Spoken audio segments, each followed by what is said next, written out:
Bonjour chers amis, alors je fais une petite vidéo suite à un échange que j'ai eu dans le cadre de mon activité professionnelle hier, d'une personne qui n'arrivait pas à se sortir de la culpabilité pour une chose qui est arrivée à son ado.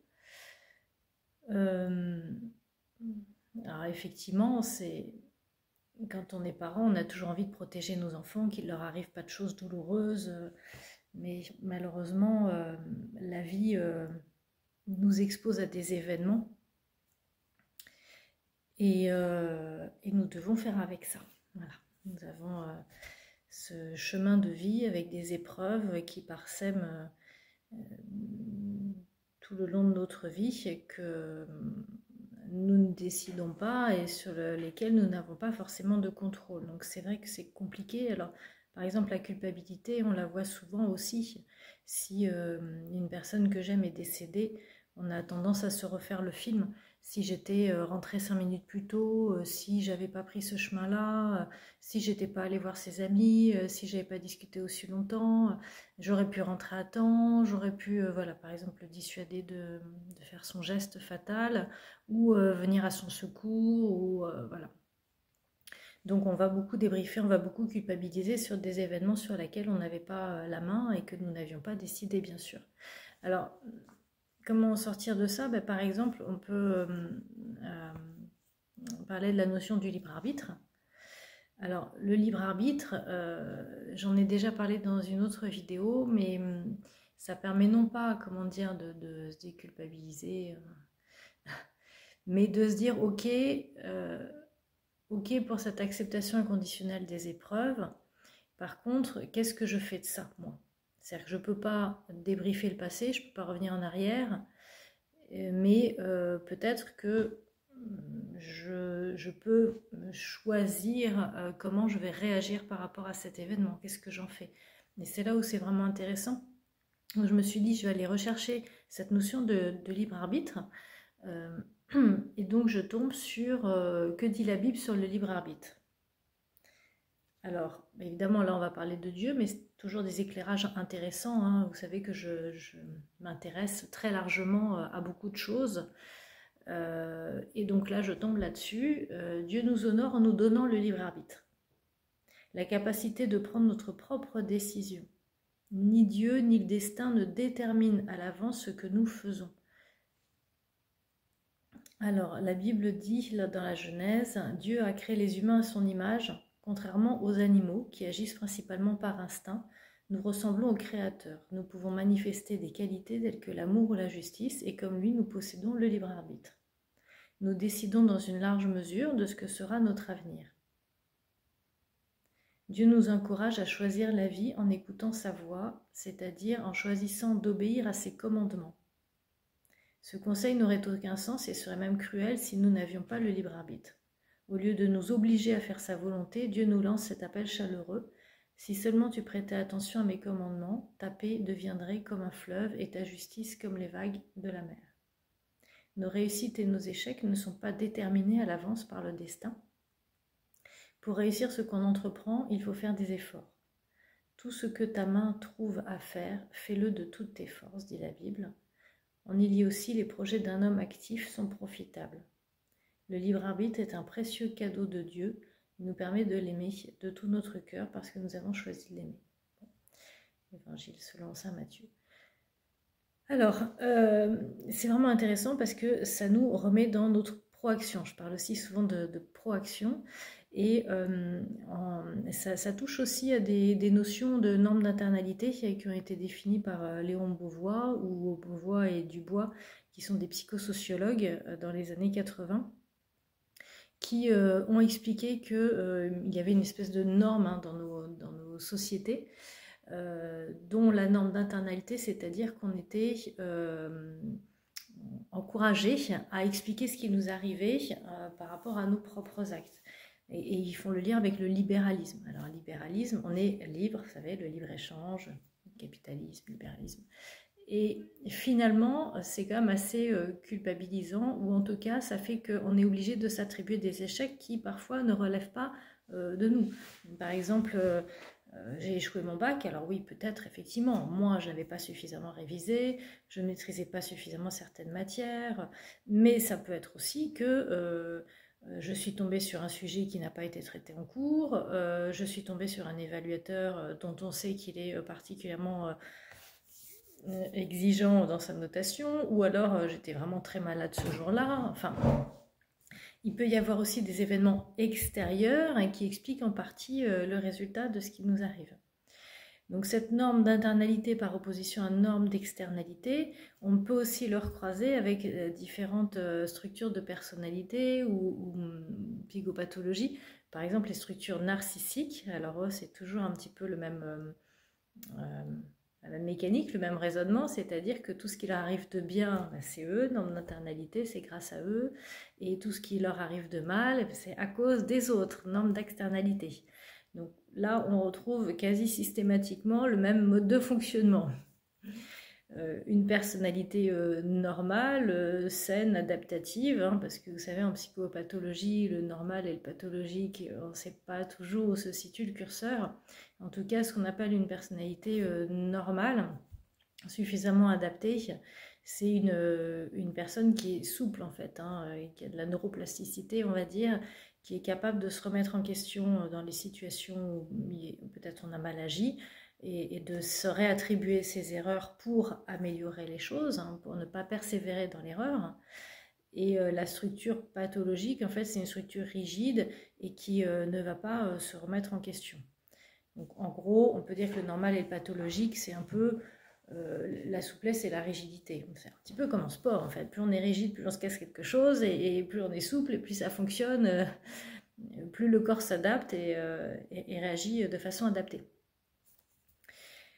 Alors, donc je vous dis ça parce que si je reviens à ma réflexion de départ, donc cette culpabilité, évidemment que c'est une émotion comme toutes les autres émotions, et on avait souvent vu que les émotions au démarrage sont adaptatives.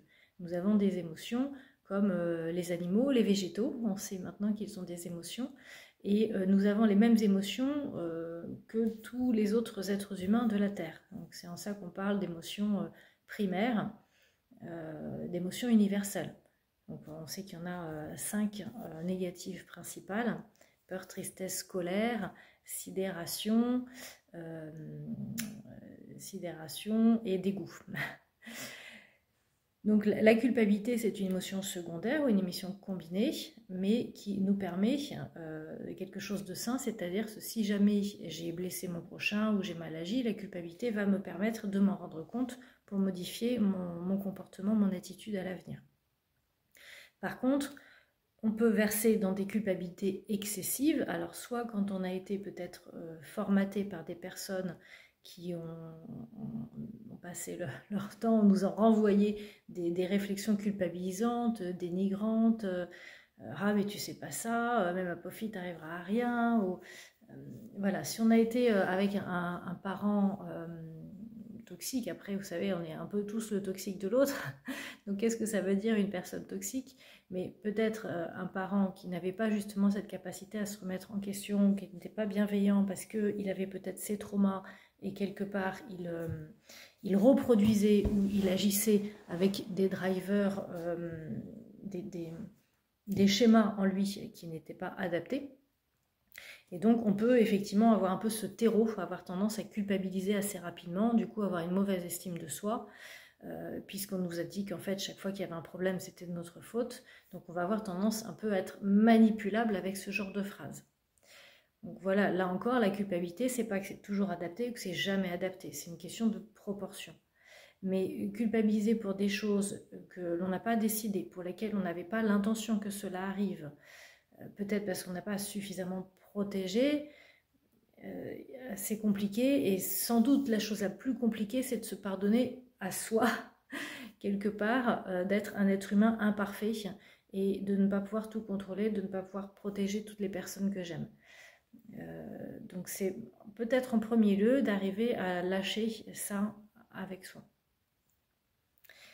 Donc ça me faisait penser aussi aux 3 renoncements en fait que j'ai appris quand j'ai appris le mindfulness, la méditation. J'ai essayé de les retrouver, mais je suis retombée sur des renoncements, voilà, en lien avec la chrétienté, mais c'était pas ce qu'on m'a appris. Donc je peux pas vous donner la source, mais dans mes cours, il me semble que c'est Christophe André qui parlait de ça. Bref, ce que j'ai retenu, c'est que quand on pratique une méditation, on travaille en filigrane 3 renoncements. Renoncer à juger l'autre ou à juger ce que je fais, si c'est bien ou mal, renoncer à me juger. Donc, ce qui n'est pas évident parce qu'en fait, dans son quotidien, on passe son temps à être dans les jugements. Et ça, on se fait beaucoup de mal avec soi, que ce soit des jugements sur soi, hein. Souvent on se flagelle, ou des jugements sur autrui. Oh, lui, il est con, oh, elle est grosse. C'est du non-sens, ça ne sert à rien, ça n'a d'aucune utilité en termes de communication, de fonctionnement dans son quotidien. C'est des choses qui font du mal, soit à soi, soit à autrui. Donc on renonce à juger, et surtout quand on est dans une pratique de méditation, on se juge beaucoup. J'y arrive pas, je fais pas comme il faut, je suis pas arrivée à me détendre. Donc on se fixe tout plein d'objectifs ou de jugements, d'objectifs, si on n'atteint pas, et qui nous amènent à se juger durement. Donc renoncer à se juger. Le deuxième, renoncer aux objectifs. Alors attention, parce que là souvent on me dit oulala, mais ça veut dire que notre société elle est basée sur vous savez, les atteintes aux objectifs en fait, hein. On fixe des objectifs, voilà, on doit atteindre tel pourcentage, tel rendement, tel nombre de tâches faites à la fin de la journée. Donc c'est pas vraiment dans ce sens-là, c'est plus des objectifs envers soi-même en fait. Voilà. Tant que j'ai pas perdu 3 kilos, je m'achète pas les vêtements à la mode. Imaginons. Tant que j'ai pas fait tel marathon, ça veut dire que je suis pas assez bon sportif. Tant que j'ai pas cette voiture, je suis pas heureux. En tout cas, les objectifs créent des attentes et les attentes créent la souffrance. Donc il faut lâcher cette forme d'objectif, ou en tout cas ces attentes. Nous on parle d'attentes irrationnelles. Alors évidemment c'est pas dans le sens que je me donne un objectif cette année, je pars en Maroc, je pars en vacances au Maroc par exemple. C'est sympa, c'est-à-dire que c'est organiser son futur, c'est se projeter. Moi je parle plus d'objectifs qui là encore vont être stériles ou qui vont faire du renforcement négatif sur soi ou sur autrui. Et le troisième renoncement, donc là on avait renoncé à juger, à se juger, renoncer à atteindre des objectifs, renoncer aux attentes et renoncer à sélectionner. C'est-à-dire que je prends les choses comme elles viennent, le bon comme le mauvais. Et là encore, on est dans des sociétés où en fait il faut que du fun, il faut que être en pleine santé, il faut être jeune, il faut être beau, il faut avoir la patate tout le temps, même en hiver quand on est crevé, il n'y a plus de soleil. Donc, on disqualifie les choses négatives qui peuvent arriver. Alors, moi, je vois beaucoup ça, par exemple, au niveau des émotions, hein. C'est-à-dire qu'on nous fait croire que il faut tout le temps être bien et que dès qu'on a du vague à l'âme, ah là là, c'est pas normal, je comprends pas, je suis pas bien, je suis déprimée en ce moment, je bois du noir, j'ai des angoisses, ça y est, panique au dancing, mais elle est où ma petite pilule? Et en fait, les émotions font partie de la vie. Donc quand on applique le renoncer à ne pas sélectionner, c'est-à-dire on va être dans l'accueil inconditionnel de ce qui vient. Alors ça peut être mes émotions, ce qui vient. Donc il y a des jours j'ai super la patate, je suis vachement contente, puis il y a des moments j'ai le moral dans les chaussettes.